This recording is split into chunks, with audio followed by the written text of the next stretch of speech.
just saying that it's off to a nice start. Why does it have to be all or nothing all the time? Like, what am I doing? For the show, Field of 68 till I die. This is Started Field of 68 After Dark Show, the only place that you need to be for college hoops every single night.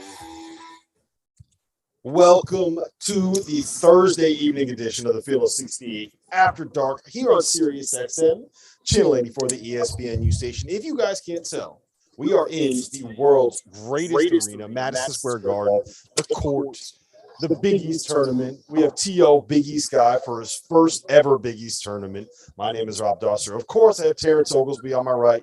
I have Jeff Goodman, Stadium Insider, on my left. We are presented by our partners over at Bet River Sportsbook. Make sure you guys go over to bracketfanatics.com. Jump in that pool that we're starting. The code is FIELD. We're going to be giving away $500. It's free to enter. It's the best place for you to do a bracket for the NCAA tournament. Gentlemen, today was crazy. Today was nuts. We have a lot to talk about. I think we need to start about the Big East first and foremost. Jeff, I'm going to you first on this one. All right? Start with UConn and Seton Hall. My Huskies look pretty good, didn't they? They did look good. I don't know if that's where I'd start. I think I'd start with a 17-point deficit that Villanova faced. I think that's where I'd start. I know you're the host. I have a whole rundown here. I get it. All show but we're starting with a UConn team that they did look good. Listen, they did. I'm not sure if it's still more Seton Hall. I know they've played well lately, but without Bryce Aiken, they still don't have enough firepower when Jared Rhoden has an off game like he did tonight. But UConn was balanced. Listen, the best player on the floor, R.J. Cole, he's been terrific. He's been the most underrated player, I think. I know I'm finally buying in. You've been saying it for a while. I always hate to admit when Dauster is right, but he's right there. R.J. Cole, one of the better. I don't know if he's a point guard. He's a combo. He's a true combo, in my opinion. He's not a guy who consistently makes other people better. He can really, really score it when he wants to, when he needs to. He did that tonight. I thought it was a defensive masterclass by UConn. I mean, their rotations were crisp. They did an excellent job. Seton Hall doesn't have that guy that can get past an initial line of defense, but one-on-one defensively, Connecticut was incredible. And then whenever they did happen to get somewhere off the dribble, their rotations, their activity level, their activity on the boards was really, really good. It was a fun game to watch all the way around. I love the way R.J. Cole played. I thought he facilitated him using pick and rolls. I'm not sure there's a better player in the country in college basketball that plays with better pace than R.J. Cole. I mean, this was a guy that managed the game from top to bottom.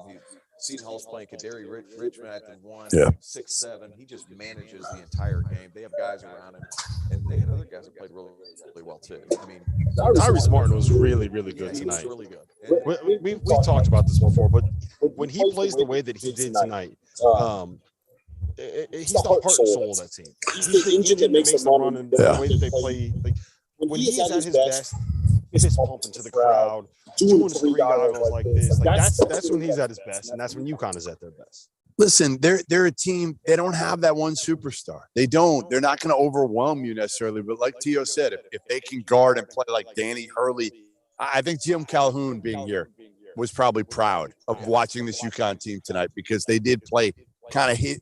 They didn't play with the same pace that Calhoun's teams played with in terms of just getting out and going. But defensively, they played that toughness, that UConn brand of basketball that he had for years. I thought Andre Jackson was terrific too. He's a guy that's been very up and down. I've seen him play several times. I saw him. This is my second time seeing him in person. This was by far the best game. He was aggressive. He was aggressive, but he didn't overdo it. He played within himself. He got rid of the ball. He drove. He hit that baseline drive, baseline drift, pass. Like, I thought he was terrific. All right, so you mentioned the Villanova game before. I thought what made this so great tonight was that you had Villanova and St. John's in the first game. Yeah. You had UConn Seton Hall in the second game, but all the UConn and Seton Hall fans wanted Villanova to lose. Sure. So you had everybody in the building rooting against Villanova who came through and pulled out the victory. Look, they're a machine.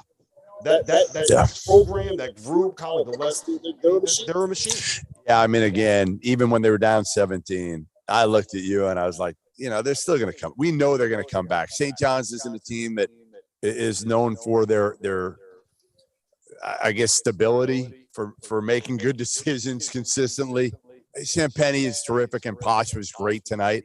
And I feel like if they had a healthy Posh all year, maybe they would have been closer to the bubble. but ultimately it comes down to Jermaine Samuel guts it out, right? We didn't even see him to start the game. Wasn't on the bench. He was probably in the back getting worked on.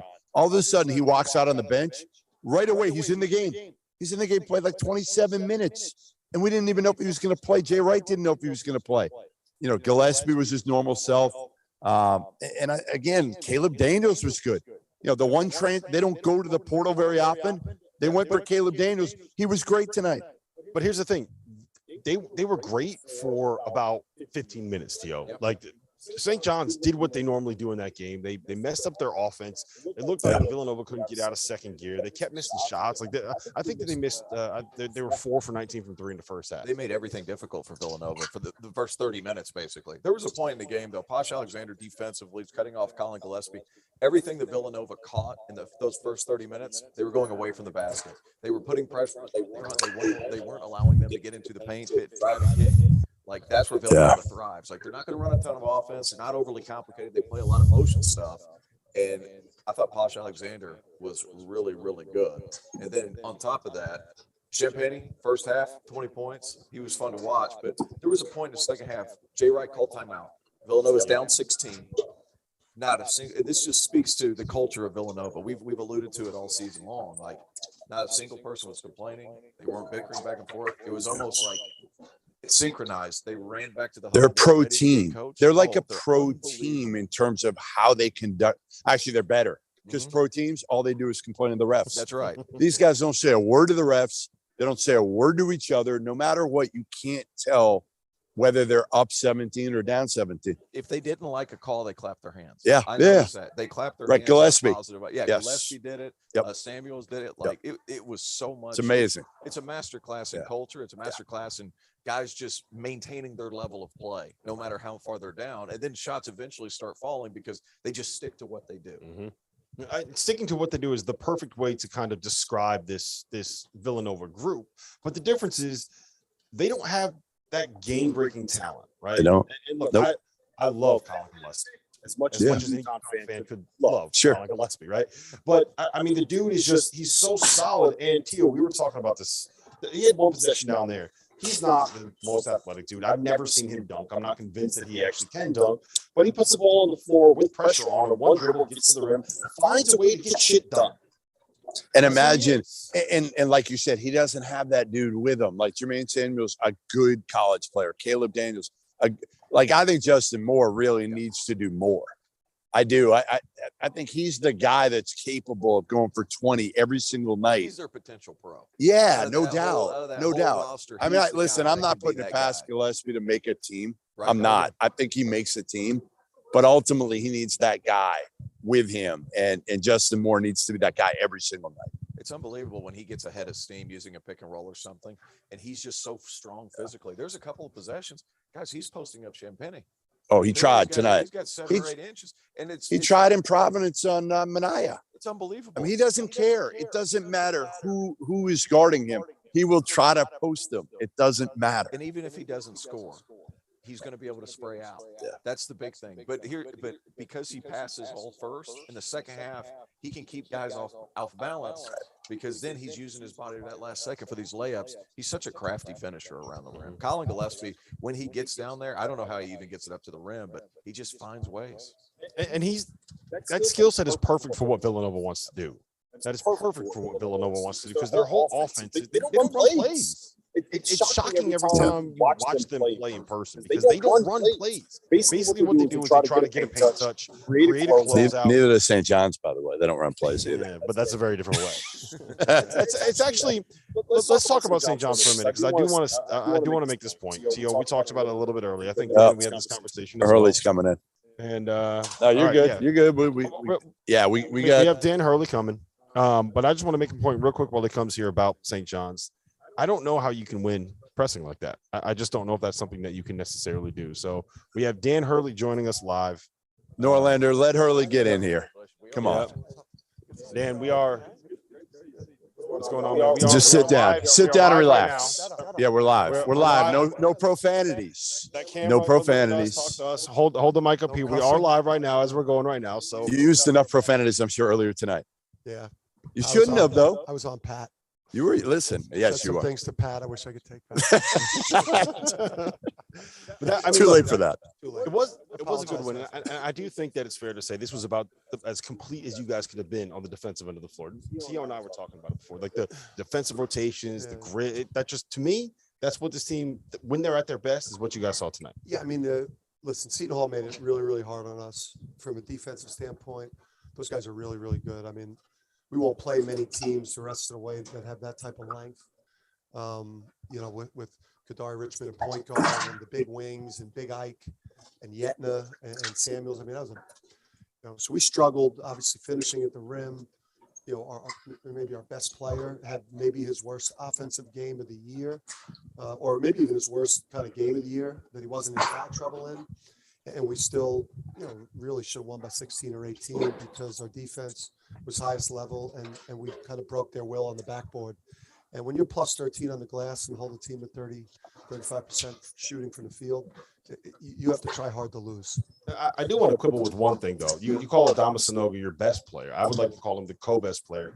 Goodman finally admitted best interior player. Best interior I think player. Cole's your most important player. I mean, Most underrated point guard in the country.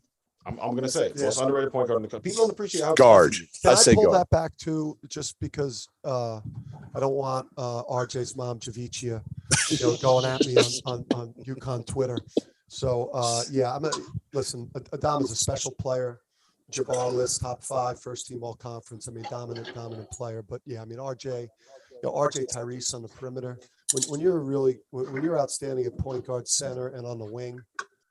And then you have like role guys like Whaley and Jackson who just do all types of everything out there. So what did it mean to get back to the Garden with fans, UConn, back to the Garden and play this way for you? Yeah, I mean, just for the program and I think the fan base, it's been like 10 years since we played in a conference tournament like this, right? I don't know, was it 11? Was the last? Wait, you didn't love the AAC tournament? Well, where was it again? I was in Memphis, and I think my quarterfinals. I mean, I don't know if we broke 500 people at that game. I'd be shocked. And then obviously, it was canceled in Fort Worth the next year. I'm sure it would have been. I'm sure rabid. I'm sure it would have been unbelievable, but we didn't get the chance.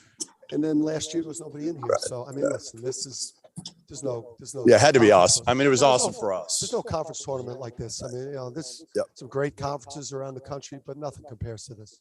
I mean, you got Zags over here. Walking around. He's got the frisbee in the backpack. He's gonna get you up there to throw the frisbee to you. You can't leave until you catch a frisbee. Yeah, no, I'll take a toss. I guess. You'll take a toss. A practice toss. Is that what it's called? See, he doesn't even have one. He's not prepared. How about that? No, that's my Danny, what's the key to this team even taking it to maybe another level before the NCAA tournament? I mean, tomorrow's going to be obviously a really, really big time game. Huge barometer game in terms of, I would say the level that we're really at. If obviously we have the experience of playing them at home. I didn't get a chance to see the whole game in person. So small goals for me. I want to finish this one. And, I think it's going to be a great game. I think we had a great game plan from a defensive standpoint the first time we played them. We got to be able to execute that versus Villanova tomorrow. But I feel like this team, even though you lose a guy like Booknight, we're just a lot more experienced. We're a lot more balanced. We could survive a dreadful shooting game because of our defense and rebounding and what we could just physically do to people in terms of wearing them down. So Villanova fans have been saying it's unfair that they have to play a road game against UConn in the Big East tournament. Yeah, well, I mean, get some buses. I mean, Philly's not that far away. I mean, just get more people here. I mean, it's going to be electric tomorrow. Are you going to be a little bit more, you're not going to incite the crowd a little bit? You're going to try to. Yeah, no. We got cheerleaders. You don't need to do that. I just think.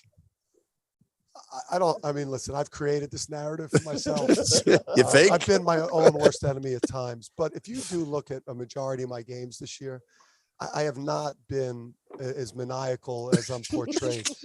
We've played 31 now. I'd say my behavior was really bad in 3 of them, and in 28 it was pretty focused. I think So Bobby's caught you. You're trying to say Bobby's caught you and passed you by right now.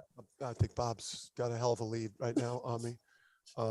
We got to be nice to Bob after the other night. I mean, they played unbelievable. I mean, what Bob did this year too. I mean, Yeah. the coaching job he did at 3-9 in that league, right, to get back. to get Yeah. to a 500 record in that league. I think it was like his best coaching job. All right, we're gonna let you go, but you know my record with games, Hurley games or Hurley dinner before a game. You're I'm not 3-0. You're not going. I'm leaving. I got to go to Big ACC. Ten tomorrow. You're leaving. I got to. My daughter's already there. How about this, man. Danny? I hope My your flight daughter- gets canceled or Thanks. there's weather. My daughter will never be able to survive without me in Indianapolis. All right, get out of here. All right, fellas. Well, listen, Thanks. we want to thank Dan Hurley for coming on. Coming up next, we're going to talk about the insanity that happened in the ACC down at the Can I Barclays just Center. walk away right now? Yeah, walk away. You're out. You're out. See ya. You're clear. Oh man, Dagan, let's figure this out. What's going on? Before the chat has a meltdown. All right, so make sure that Jeff He did. and Tio have all their devices Yes. turned down. What do Make we sure the got? volume is turned down on his phone. And Tio, make sure the volume is turned down on your computers. Make sure the volume is turned down on your computer. On? No, your off. Turn the Muted? Turn the volumes off. Turn the volume all the way down. That's what it was. Jeff's volume is on. Turn the And volume on your all right, computer now next, I need Tio to turn his mic up a little bit on Zoom. Go to the Zoom preferences.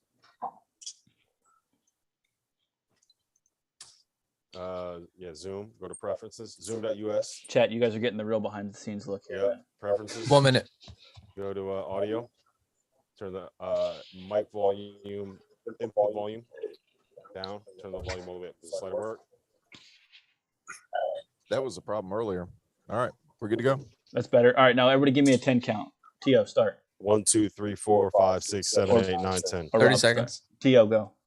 1, 2, 3, 4, 5, 6, 7, 8, 9, 10. Goodman, go. 1, 2, 3, 4, 5, 6, 7, 8, And look 9, at that. 10. Audio's fixed. I hope audio's Teresa fixed. in the Chat, chat. I hope chat, Teresa in the I chat am is so still here sorry. to see all this. I'm so sorry. Because Teresa We, was talking about how We bad got the this audio figured was. out. 10 seconds. All right. There you go. What are you doing over there? I'm trying to jump in the chat. Isn't Dagan just telling the question?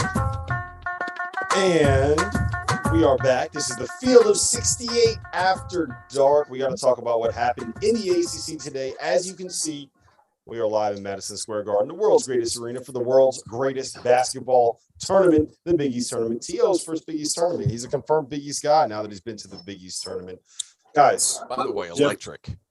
Awesome atmosphere, awesome right? atmosphere. I Like, mean, you've been ACC. I grew up an ACC guy. Yeah. It's not quite the same because fans are really invested in who wins the next game, right? Right. And every now and then it'll happen. And like you know what? Carolina. You know what it is too? Us Northeasters, we're more assholes. I mean, Well, that's it what we might have are. something to do with So it. we're a little louder. We're a little when we There have was some more drinks. Yeah, there's more drinking drink. too. There's I mean, definitely it's part more of it. drink. It's part of, it's part Yeah. of the Big East culture. Yes. And it's great. Yeah. Freaking love having a it's cold part beer. of the Big Hey, East culture. every Big East I'll- place I'll I've been take to, there's been drinking. There's been drinking. Yeah, there's Even not the guys always that were drinking sitting down the behind us. ACC land. That's why I fit so well in the Big East Conference as a UConn fan, guys. So listen, let's talk about some of the bubble teams, some of the bubble action Yeah. we saw today. Sure. I want to open it up with Virginia Tech and Notre Dame because I thought that was a comprehensive win for Virginia Tech. And, Notre Dame was not a team that was safe. No, Not at all. They were one of the last four, and according to the Fielding the 68 bracket that our producer Dagan Hughes put out today. Where do you stand on Notre Dame? Where do you stand on Wake Forest? Does Virginia Tech still have a chance to get in, Jeff? I think Virginia Tech probably needs to win one more. I think they're right on. Still not quite there. You know, their resume is not overly impressive, but whose is in the ACC? That's all I'll say is like Wake. To me, I worry about Wake because the committee has made a statement over the last few years not to reward those who don't schedule in the non-conference. NC State, for example, Right, a couple of years exactly. ago, same kind of situation. And Wake, it was it was like 335th or something like that, 340s even. So I don't know if they get rewarded at the end of the day. I think, again, to me, it's kind of whatever you want to look at. You can find something if you're the committee with all those teams. There's 10 teams, maybe 8 teams for 5 spots. you could figure it out to be able to justify putting any of those 8 in. I think Wake, you're going to be able to justify keeping them out because of that non-conference strength of schedule and because the ACC stinks. It does. And if you lose in the ACC against one of these bottom teams, like it goes quad 3. Right. That BC loss. And it's also, these guys are human too. It's the last thing they're going to remember seeing with Wake. And how many games have they seen Wake Forest play all year? It's not like we're watching the ACC like we usually are. Yeah. And that has a lot to do with it. It stinks because, in my opinion, from the eye test perspective, which is my perspective. Yeah, they totally. They look the part. Fit. They look the part. They have size. They have star power. They have shooting. It's just one of those things where it's the last thing that these guys are going to remember. The computers aren't making up these brackets, right? So I think that's one thing to keep in mind. Virginia Tech is who we thought they were at the beginning of the season, but they went through this huge lapse during the middle. But to go along with what you're saying, with the committee seeing what they've done in the ACC tournament, that's going to be the last thing that they see. And you see the shooting, you see the defensive rotations, you see Kive Aluma, second team All ACC guy. Like, I know that doesn't say much this year. At the same time, you get hot at the right times. 11 out of the last 13 has got to stand for something. Yep. And I will say this. I'm not going to claim to be the bracketology expert. I'm going to leave it to the fielding the 68 guys. Lucas Harkins from Heat Check College Basketball is the guy. If you Google who is the most accurate bracketologist, Lucas. Harkins is He's the guy. He's with us on Fielding the 68, and he says Virginia Tech still needs one more win to against Carolina. In that next 4 They hours. get Carolina. So they get a tournament team in front of them. And here's the thing.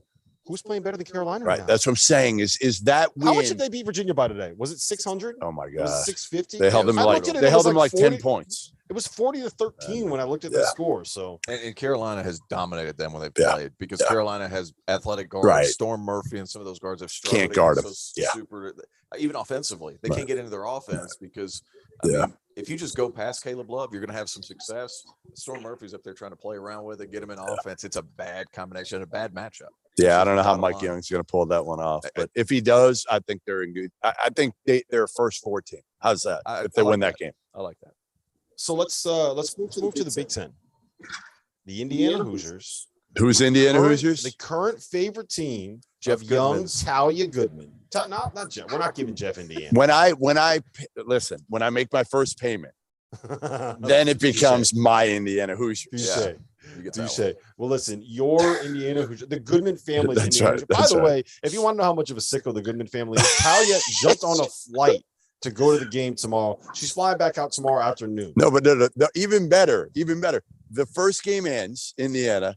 She jumps on a flight. She goes to the final game. She goes to Ticketmaster, goes with a friend of hers, and she's at the Ohio State Penn State game. The whole game. She was there from the start of it. Imagine that from Boston, goes to the airport. We live like an hour away, takes a flight, gets there isn't that insane to think about? I mean, look, she is a Goodman.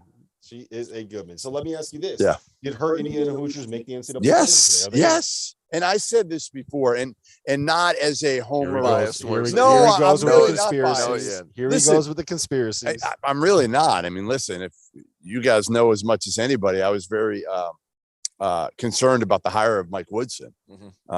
But I do think this win against Michigan got him in. And again, part of it to me is still, I know how the committee thinks. I know they need brand names, big names for the first 4. So I think they're in today for the first 4.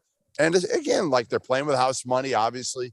If they beat Illinois, they're not only in, they're not in the first 4. They're not in date. They're in the real deal. So yeah, I think Indiana's in. The guards played well in the second. They were down, I think 17 as well, with about 15 minutes left or so. And they went on a crazy, crazy run, and the guards were good, and Trace was great, and they negated Hunter, who was dominant in the first half. Yeah, I mean, that's the issue is the guards. Yeah, I'm probably getting ahead of myself, but I think if Xavier Johnson plays like he did, what he had ended up with 16, 8, and 8 or something. A great line. Yep. If he plays like that, they can beat a lot of teams. They can win 1 or 2 games in this tournament because they have that go-to guy in Trace Jackson Davis. He is that good. And Race Thompson's been great. Yeah, both all of those year. Guys. They've got guys around. It's a team that it was a win and end situation for them. Yeah. In my mind. Now, Michigan, I felt like they would have had to win 1 and then 1 more. It's hard with a team with 14 losses. to put them in and feel comfortable about Yeah. it. I mean, there's a lot of deserving teams, obviously, but 14 losses, I think, takes you out of that equation, right? I They think they that could be they're a first gonna four. yeah. I just think if it's close, you can justify whatever the hell you want if you're the committee right now, because again, it's like splitting hairs with some of these teams. No doubt. Well, I mean, here's my thing. When they beat Ohio State on the road, right? They smacked Ohio State on the road. We all said, okay, they're in the tournament. They're comfortably in the tournament. Fielding the 68 had them as a 10 seed. Yeah, and then And we did that knowing that at some point during the Big Ten tournament, they were probably going to end up taking another loss. So how do they go from being a team that is a 10 seed, which means that they're in front of like 6 or 7 teams, to now being out of the field when teams like Notre Dame have lost, Wake Forest have lost? That's why I Xavier think lost. they're in. Those are teams that are behind us. So like, to me, I think Michigan's going to end up being it. The wild thing to me is we're talking about Notre Dame, who's the 2 seed in the ACC tournament. and they may The not 2 get in. seed, and they may not get in. That's insane. Just shows you how bad the league's been, though. That's right. It's tough because I think that's a team, too, with the right matchup. Like, they should Everything's not gonna get be 5 matchups. in. That's the one thing I would say about the Probably ACC. 4. You cannot put 5 teams in committee. And I know you don't look at it as a league. I get that. But there's no way you can justify, to me, having all 5 in. Here's how they get 5. Virginia Tech finds a way to get the automatic bid or beats North Carolina. Because I think then you're going to get 5 for sure. Yeah, Duke's obviously in. Duke, Carolina are I think obviously in. Miami is Probably in. Yeah, they're in. because the only thing they're going to do is lose to Duke. And Duke, that's not going to knock you out. North Carolina, that win at Duke got them in. Yeah. Right. One of Notre Dame Wake or Wake Forest is probably going to 4. end up getting in. That'd be 4. And I think if Virginia Tech beats North Carolina, we're going to have a long conversation about it. So I would not be surprised. How about to if they see got 5. 6? How about if they got 6 if things broke right? I don't think they'll get 6. What'll probably happen, my guess, is that we'll end up with like a Notre Dame, They'll get Michigan. 5. They'll get 5. first 4. They'll get Can 5. you imagine Notre Dame, Michigan in the first 4? Who would not want Notre Dame, Michigan in the first 4? Yeah, it'd be fine. It'd be fine. I mean, I'd like to get rid of the whole first 4 personally, but You want to get rid of it? get rid of it. Revert back. It was better at 64. It was better. You know what I wish they would do? Go ahead. I wish that the first 4, the playing games, would be nothing but teams, Mids against highs or something. mids that won their conference regular season title that did not win their conference tournament. I like that. Reward the teams that did it during the regular Yeah, season. I'm and good with create a that. sense of now that does ruin a little bit of the drama of conference tournament week. Right. But like, Right. also, who cares? Yeah. Yeah. I'd love to see more mids in there for the early part. Again, we don't want to see them come Final 4. We want to see the big boys, even Sweet 16, Elite 8.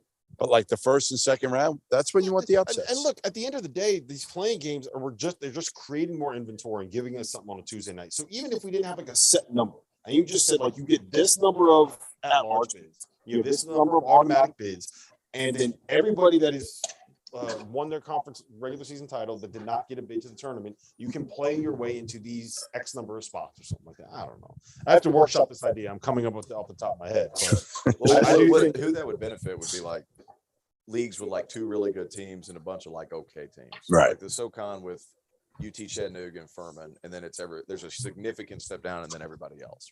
Right. Like say UTC wins it and then Furman ends up winning instead of like I think that would be a good thing. Because some of these other, like they lose to another team in their conference that's really weak, it ruins them. Kind of like the ACC this year. Yeah. You lose to a bad team, it ruins you. Well, listen, it's time for us to pay the bills. But coming up next, we got to talk about Buddy Boeheim and what he did and whether or not he was justified in getting a 1-game suspension.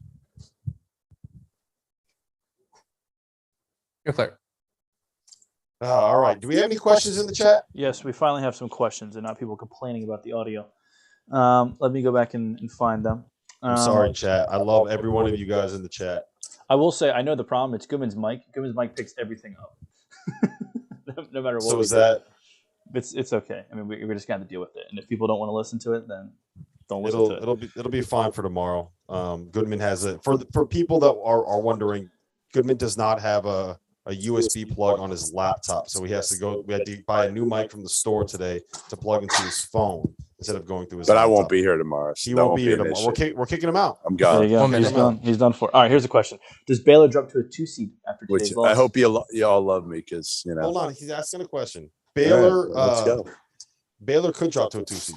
Oh, they should. Yeah. No, not could. They will. They will drop to a 2 seed because, to me, as long as if Kansas, which I think they're going to win the Big 12 title tournament, and then I think the winner of Auburn, Kentucky, whoever wins the SEC gets one, and Arizona and Gonzaga get one. Arizona and Gonzaga both get one. Yeah, so I think that Baylor's probably in a 2 seed. And honestly, like no, this was. We should talk about this when we come back at some point. But we will. This was the best thing to happen to Baylor. Oh, I know. We'll get to that. How much time we got? 15. 15 seconds. I need to vamp for 15 seconds. Well, I mean, 10 seconds. Danny Hurley would be better at that than you. That's for damn sure. He could just rip on AAC tournament. Yeah. You know. Here we go.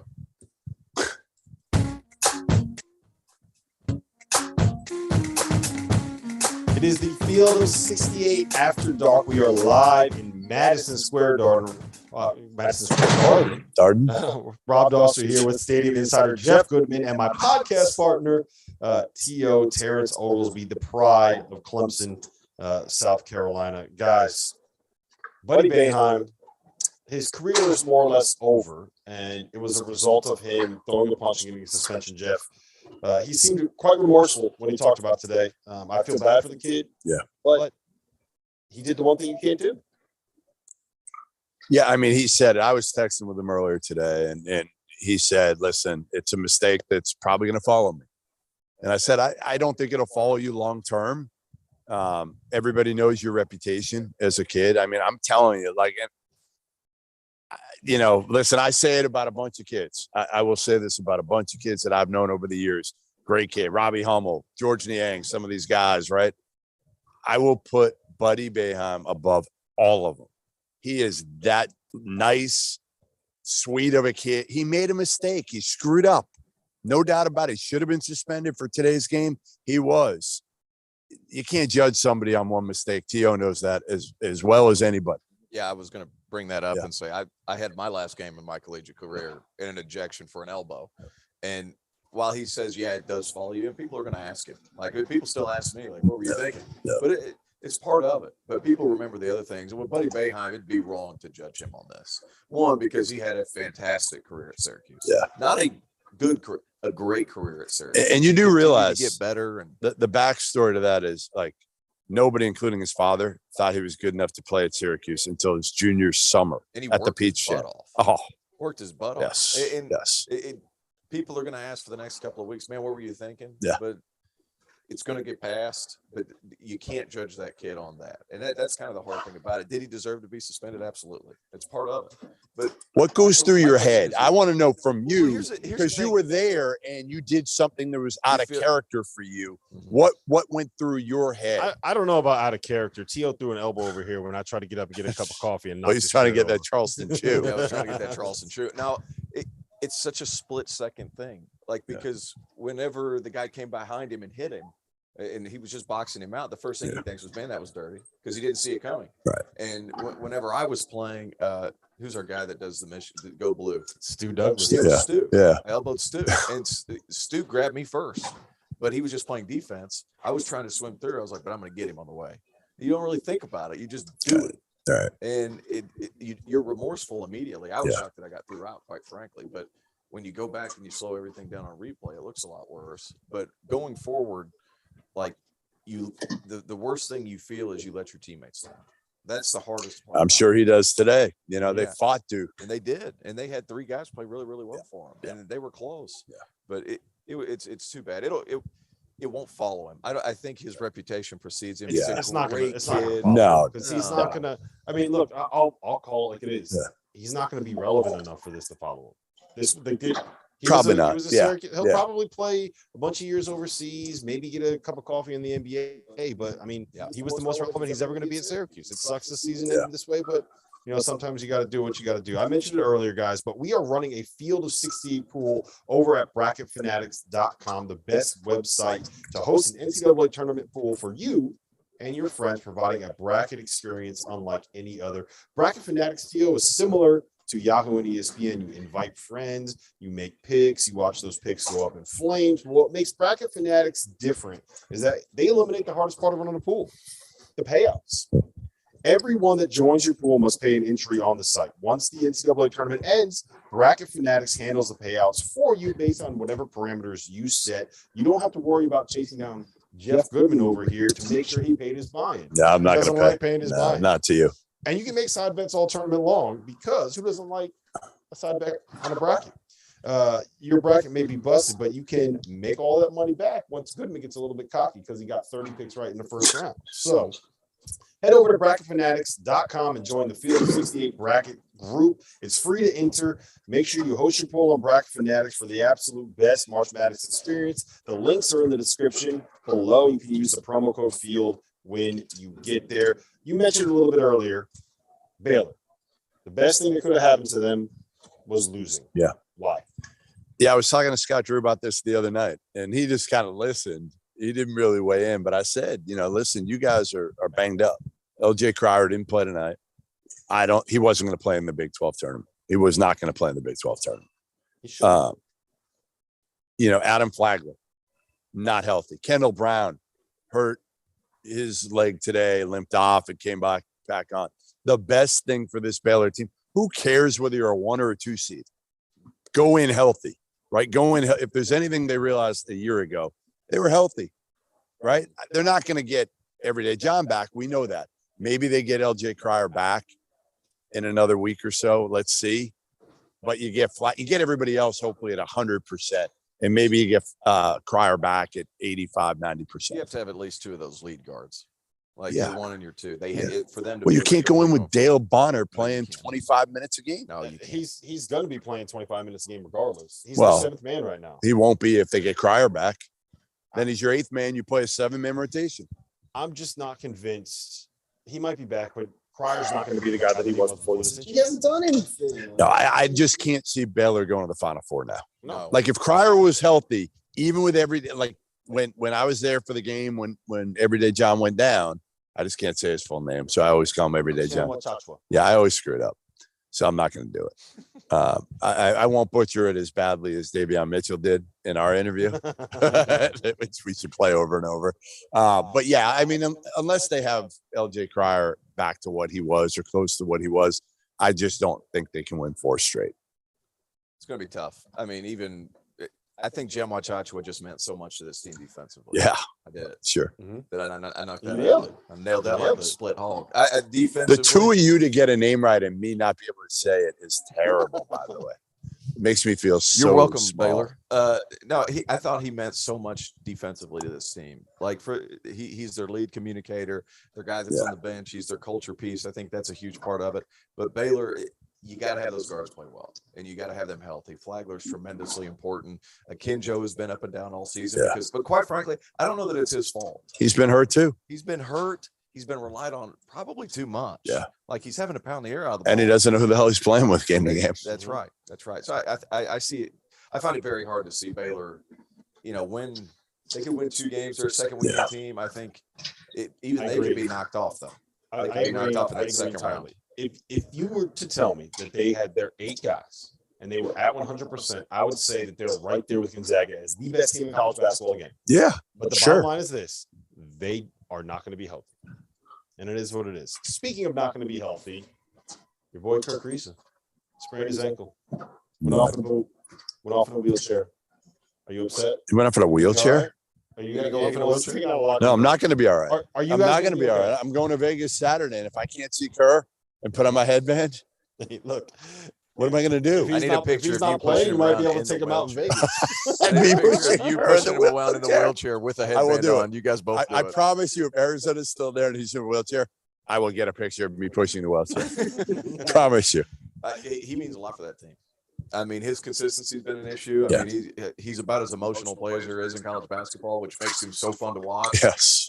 But when he's good, he's great. He's great. Yes. You said that earlier today. When he's good, he's great. But no, I think I said that about somebody and you laughed at me. Maybe I said it to Borzello. No, it was Borzello. But his best is up there. Yeah. And here's the thing: he gives that ability to fluctuate between performances, but their defense is going to hold them up. I think that's a big part of it. They're so long around the perimeter with Benedict Mathurin and Ballantieri and Coloca protecting the rim. They're going to still be in games, but they're going to have to win a little bit uglier now. And Mathurin's going to have to create one-on-one more. Let me ask you guys this. Would you play him at all in Vegas? No, not if he's got – no, of course not. Who cares? Absolutely not. No, if it's even anything where you're thinking that there's a question whether you should play him or not, you don't play him. They're legitimate national title. But they have to have him out, right? With Kirk Creasy. Yeah, and you're giving him now a week. Yeah. A week before he's got to play another game. Now, if it's like a third-degree sprain, then he's in trouble. Yep. Then he's in trouble. But if it's just a regular ankle sprain, he'll be back. Dr. Goodman over here with a I have third-degree sprain, both of mine. Yeah. Yeah. I do think, though, the one issue I have with that is you're just basically punting on something where you can win, right? Like, I understand. Come on. Look, I'm not talking about this specific situation, but I am kind of talking like big picture, right? Okay. Does the conference tournaments just don't matter? Is that where we're at with it? Of course it matters, but what's more important? You're Arizona. You're not playing for conference titles. You're playing for your first national title since 1997. You're Arizona. Come on. You're a power. You're a national power here. Or you were. Yeah, you were. You were. All right. You're still a top program. Yeah, you're still a top, absolutely. A top 10-ish program. You're playing for the national title if you goal? can, or a Final Four at the very least. What's the goal? It's like we were talking about with Like, is it a failure if they don't win the regular season? And Coach K's mind, no. I mean, they're going for a national championship. Yeah, because honestly, if you win a national title, but don't you win your regular season title, nobody even cares. Only one team in the last 7 years has won both their conference title and the national. Who was it? Was it the last 7 years? Wasn't it UConn that won that? It was Villanova in 2000. That's right, no, it was. No, it was. No, I'm making that up. I think it was Virginia in 2019. I looked it up the other day. I can't remember. Someone in the chat can tell us. Dagan, please let us know when someone tells us why we are. It's late. I swear I looked. It's late. Dauster's had some alcohol many hours ago. Many hours Hammered ago. shots. Yeah, that's right. On court side, Dauster's hammered shots. No, well, listen, we have a couple other games that we need to get to. We're going to be talking about them in a minute, including Texas and Chris Beard, who went down in flames. Goodman's going to have to apologize for hyping them up all season long. I was wrong. Do that next. Yeah.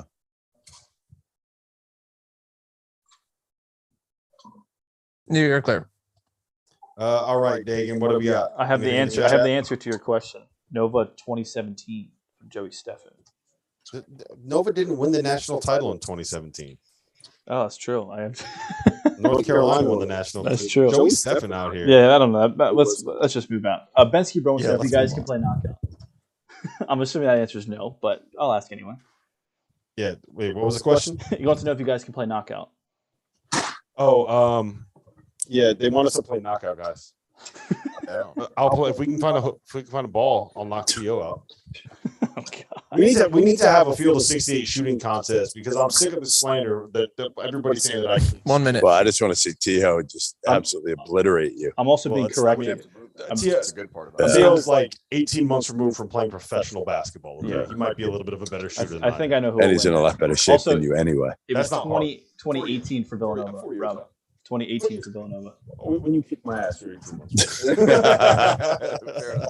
I'm being corrected on the conference championship thing. It's 2018. Sorry for Villanova. 2018 Villanova, right? Typo in the chat. 2018. So 30 seconds. T.O. was right. T.O. was right. Good job, You're T.O. welcome, world. What Casey Kennedy in the chat said, my money is on T.O. and then all caps said shooter. I like that. All right, this is a question. Who's more likely, Duke or Purdue in the national title game? Duke. Duke. I'm going Duke. Too much talent offensively. 10 seconds. Defensively, Mark Williams just changes the game. Neither team has very good Point guard 5. play. There's a button. There you go.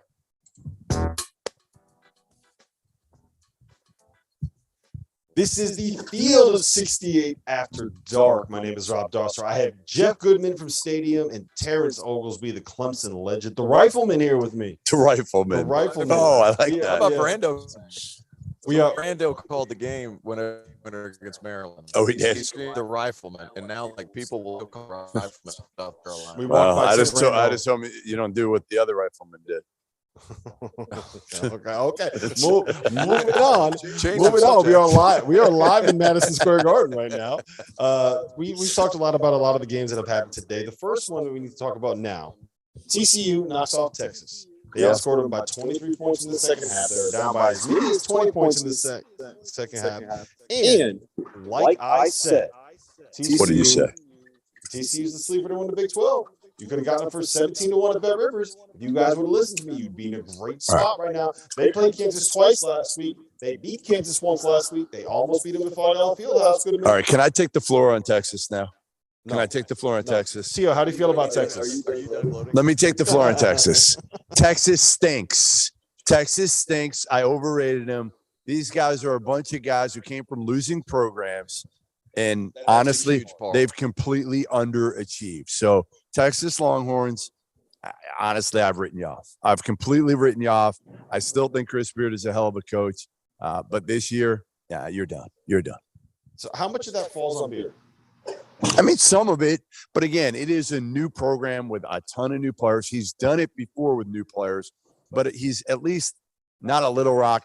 It took him a couple years at Texas Tech. Little Rock, you got a little bit lucky there, right? You'd be able to do it in your first year.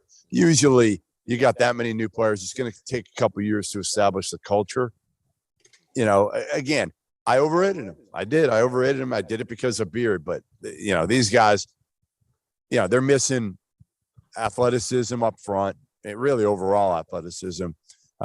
They're missing guys that can beat you off the bounce.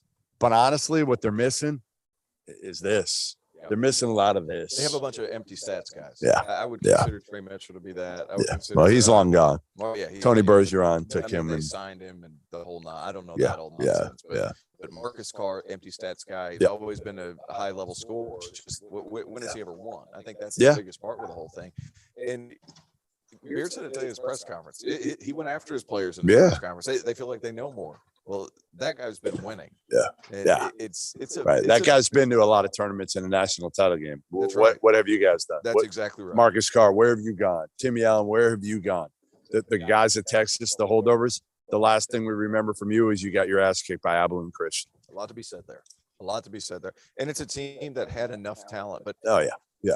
the big Enough thing- talent to be better than they are. Maybe not to win it all. I overrated him, Yeah. you know, putting him There's a lot second. there's a lot to say about transfers this year, though. Yeah. I mean, one, you get older guys, grads, and stuff like that. Some of these higher profile teams took grad transfers that don't typically. Bill Self did that with Remy Martin. You learn from that. Well, you're not going to change who these guys are. You get them for 1 year. Right. That's what you're going to get. If you 100%. don't Yeah. grab guys from winning programs or coaches, That's the like key. that, Like that's a huge Adonis portion. Arms is a great example of that. Kid who, Yeah. you know, Texas Tech took that we never even mentioned. But what did he do? He came from an NCAA tournament program. Correct. I think the biggest thing is that we've learned from the transfer market over the last couple of years and seeing how this thing has exploded. The teams that have had success with it, the teams that have struggled with it. I think it's the same as some of the recruiting classes. Like, you can only bring in so many new faces, especially in a place where you don't have a culture established. Right. Like, part of That's the reason- difference. So Yeah. part of the reason why the turnover was so successful at a place like Texas Tech is because you knew what Texas Tech basketball was. With Mark Kevin Adams, McCullough knew. with Chris Beard. Like, Right. it doesn't matter who the head coach is. there. McCullough, Shannon, Santos Silva, So, Nadolny. yes, you They were had all some, guys some that- holdovers, That's but right. the biggest thing was the holdover was Mark Adams. Sure. Who had a Yes. certain way that he wants to play, and that way That's that right. he wants to play is the same way that it was when Chris Beard was there, right? Yep. You knew what you're getting when you go there. You recruit a specific kind of kid to go to that. Well, program. that's the other part. Okay, so in addition, also Chris Beard had two new assistant coaches who didn't know him yet, right? Yep. Terrence Howard comes over. Rodney Terry comes over. They don't know him yet. And they went for higher ranked guys Yes, as opposed to yes. fit, right? Yeah, You 100%. talked to me about Yes. that. Yeah. And if you look at the guys that he took while he was at Texas Tech, Yep. big physical, Most of them were switchable just dudes fit. defensively. They all fit. Like they would just Yeah. gritty guys. And you know who didn't fit? The higher ranked guys. That's right. So they end up leaving, right? Was it Michael Peavy that's at TCU now? Peavy and the other McDonald's All-American. Yeah, the big, strong, switchable guys. Mark Adams continued to grab those guys. Yeah. New assistant. And again, winning guys. O'Banner came. They won games in the NCAA tournament last year. Yep. Like arms, like that was, those are the culture guys. They fit. Bryson Williams has been awesome for Texas Tech. All right, let's bounce around the country a little bit because there are a couple games I do want to talk about. First and foremost, let's talk about the first game that we watched here. Yeah, the Friars.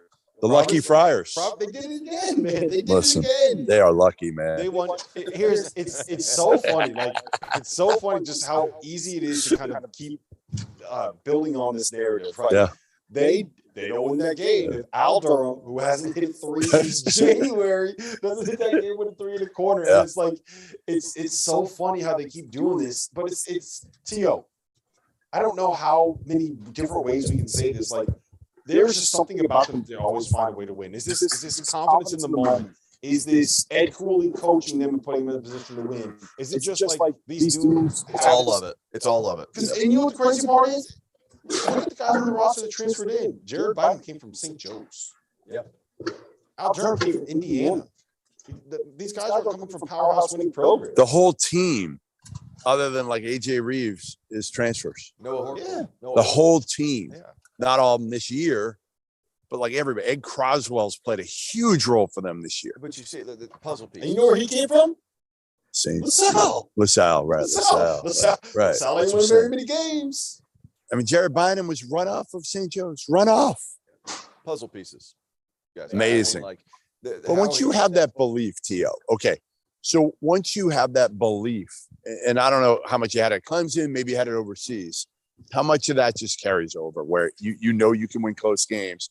I talked a little bit to Cooley about it today and Nate Watson, and I feel like they just believe they can win these close games because you've done it enough. Well, they're so comfortable in who's going to take that shot. Yeah. Like Durham hasn't hit a whole lot of threes, but he's been that guy that they've gone all to. year. I mean, he's been the closer. Yeah. Huge 3 in that corner.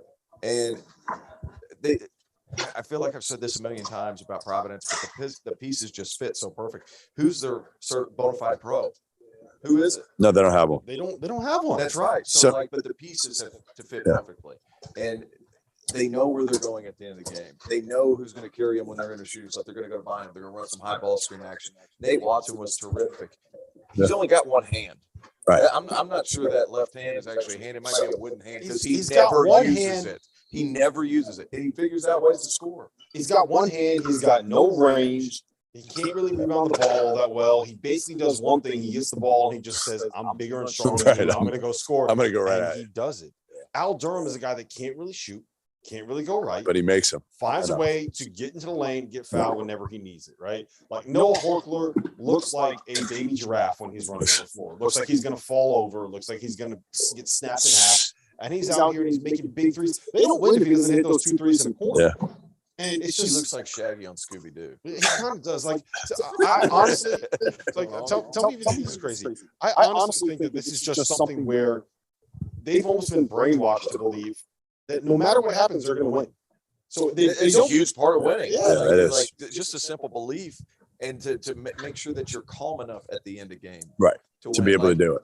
Like, Sure. when I was playing, we had a guy named Cliff Hammonds who was steady. Yeah, Cliff was He good. was just steady. Yep. But he wasn't a great shooter.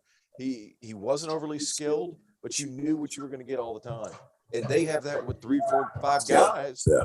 That there's not going to be a whole lot of variance. There's not going to be a whole lot of mistakes, and they just fit together so well. That's such a huge part of it. All right, so we have 3 teams that we need to talk about. 3 teams that have been ranked for most of the year. That 2 of them has lost. 1 of them is down right now. Penn State beat Ohio State. Yep. Coming back from double-digit deficit in the second half.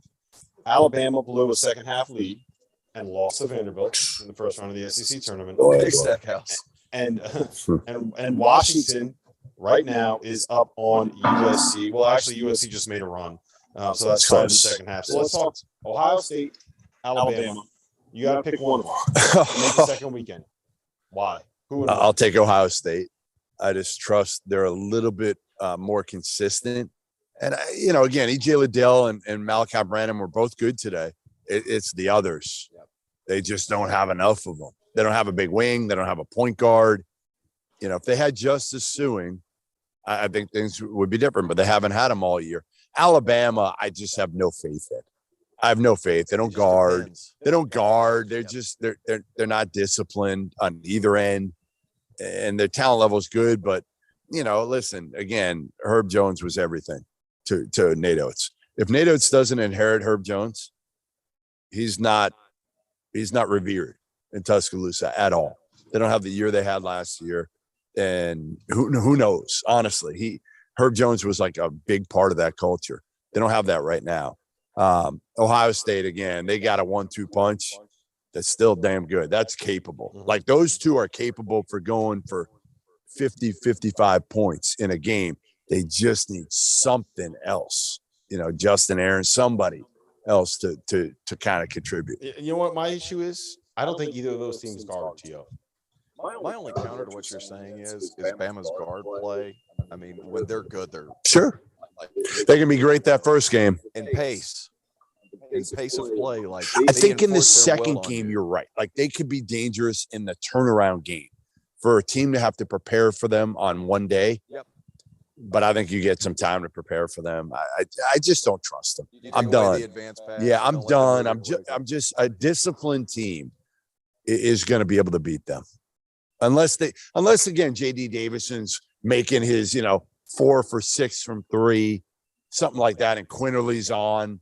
Again, you're right. Like if they're making their threes, they're dangerous. They're really ran tough. into murderers row in that conference too. But here's the other problem. Vandy Alabama is not doesn't- murderers row, just in case you It's know. not murderers row, and Alabama doesn't really have great 3-point shooters. No, but and then again, that's why I'm saying like the Gonzaga game was almost like we all looked at it like JD Davis is not that good a shooter.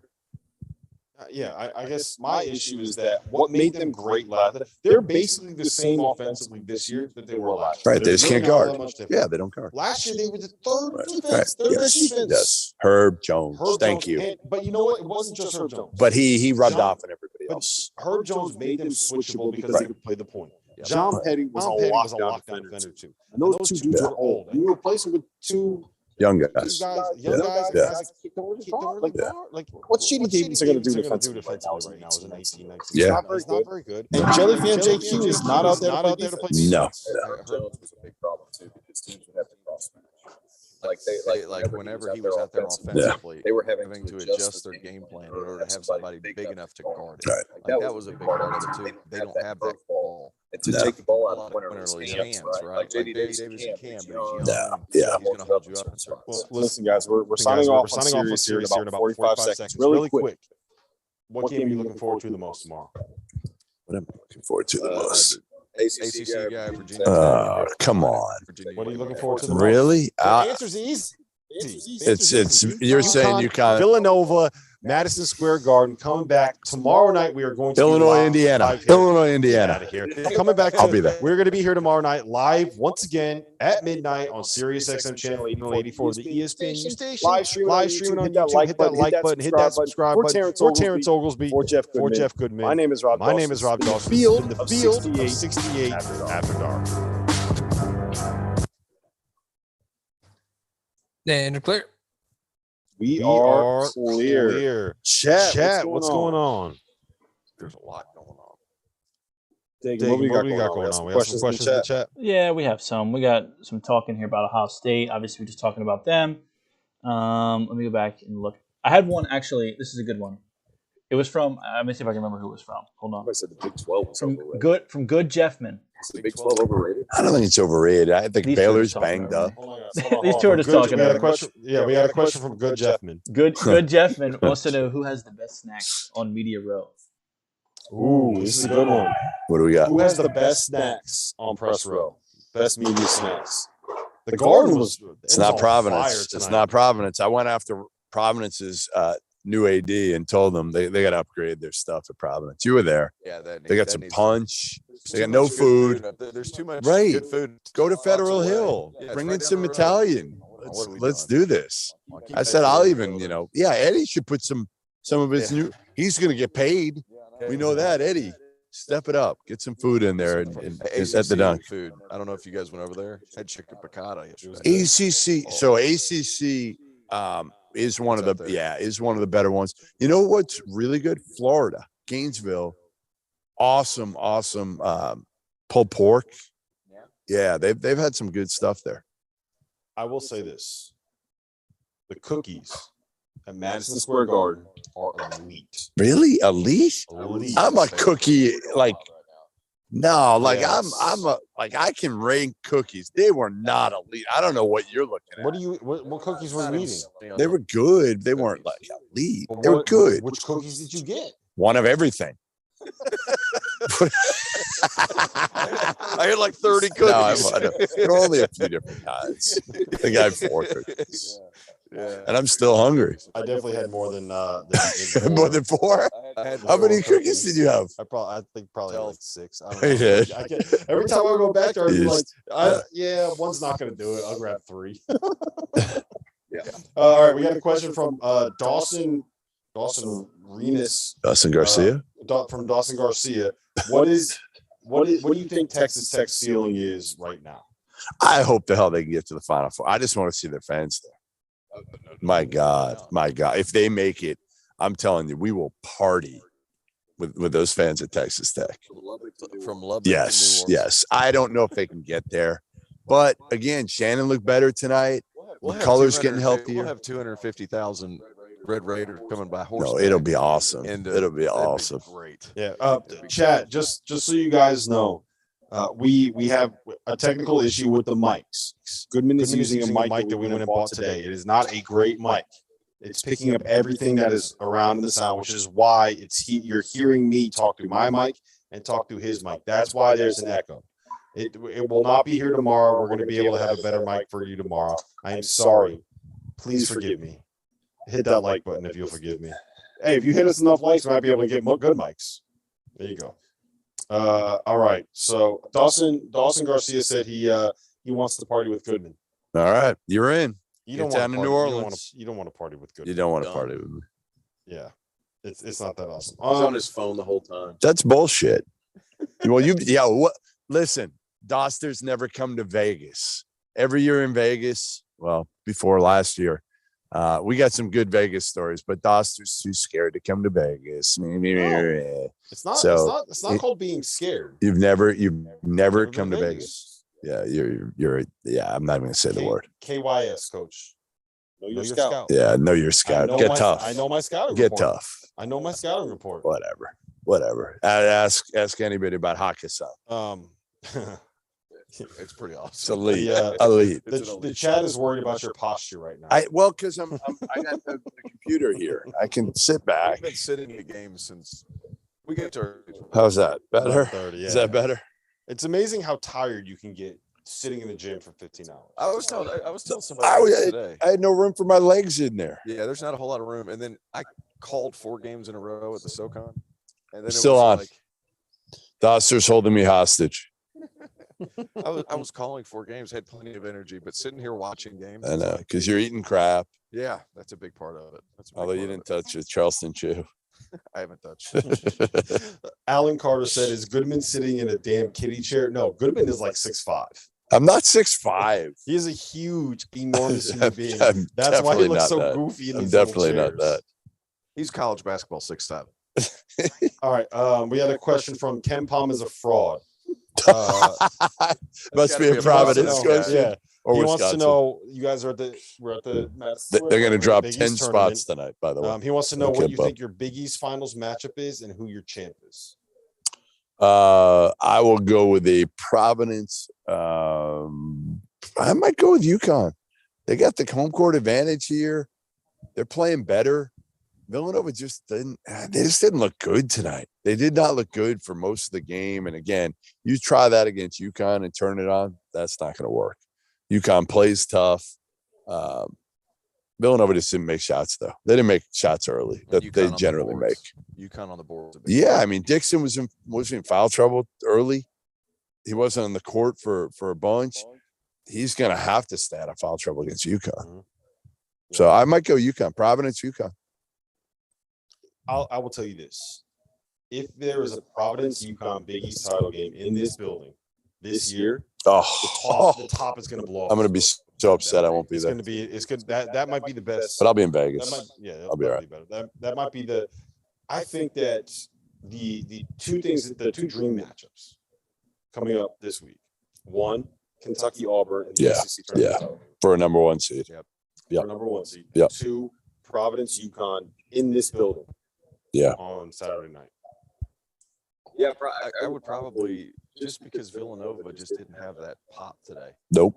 That was the big And again, they're another team that I honestly think is banged up enough. Mm-hmm. I know Gillespie, he told us he was feeling better tonight, but he's still not 100%. I talked to his dad a week or so ago. He's still not he just won't miss a game. But I think if they lost tomorrow, the extra day wouldn't hurt them. I thought a lot of things that St. John's did today too could disrupt what Alexander just being able to. He's so good defensively. Like, so good defensively, and Gillespie and all those guards, they thrive whenever they can get into the paint and kick. Like, I still think Villanova could win tomorrow. I do think because of the size, the ability to defend. I like UConn tomorrow. Yeah. So I think Providence and UConn. Great. And listen, McDermott's done a great job with that group this year to get them where they're not even on the bubble right now. They're like a lock. They're probably like a 9, maybe, which you don't want to be, but Ed Cooley is the Big East Coach of the Year. He's probably the national Coach of the Year. Right. In any year where the National Coach of the Year is not in the conference, Greg McDermott will be a shoo-in. Yeah, he's done an They unbelievable almost job. lost to Kennesaw State at the start of the season. This was a bad basketball And team. by the way, they lost one of the better point guards in the country in Ryan Emhart 2 weeks ago. And you know who they plugged in? Trey Alexander is going to be a stud. Yeah, he's going to be good. He's going to be a stud. Arthur Kaluma is a stud already. Ryan Kalkbrenner is awesome. I think Kalkbrenner is going to be awesome. Yeah, I don't. It's so. How many years does he have left? Who? Kalkbrenner. He's a sophomore. He's only a sophomore. Is he a COVID sophomore or a sophomore? No, he's a true sophomore. True sophomore. Okay. That's what I'm saying. Like, they're going to be really, really good with this group. Yeah, because Nemhart's probably coming back too. Well, where's he going to go? Of course he's coming back. That's what I'm saying. I think he's going to be a player. Right. They're just honestly, like, I think they might have 3 or 4 NBA players, guys that will play in the league. They're freaking good. I think he does a great job evaluating. Oh, such a good job. Yep. And developing and getting guys better, all of it. Putting these players in No, play. Greg McDermott's one of those guys that isn't talked about enough as a really good ball coach. You know what my favorite thing about him is? When he was at Northern Iowa, he was like, let's play slow, let's play pack line. Yeah. We're going to run a whole bunch of sets. We're going to then he got his kid and he changed everything. Well, what happened was when he changed it, he told me the story once. He went to the CIT. And you remember the year they played like Oregon in the CIT championship? He played a 3-game series. Yeah, and he was like, it was the year that he had Grant Gibbs coming in, and he was like, fuck this. I'm just gonna run up and down and play, and we're gonna see what happens. And they ended up beating Oregon and Dana Altman in like the CIT championship, and Ethan Rogge starts bringing these 40-footers, and Doug is just out here killing people, and they really took advantage of like Grant Gibbs' skill set, and all of a sudden he became this guy that was like, we're going to play with pace and space, and I'm going to be the innovative kind of offensive mind, and change everything that he does, completely change the way that he coaches. But the principles are already there. Yeah. Like from playing, his principles were already there. So then it can work if you can cut it loose. And then the fact that he's been able to incorporate that moving forward. I had about 5 minutes left in the afters for me, by the way. Guys, if we don't get to 100 likes soon, they just turned the lights out on us. They're giving the lights on us here in Madison Square Garden. Up. They cut us. Yeah. All right, we're out. Oh, well, you got to worry about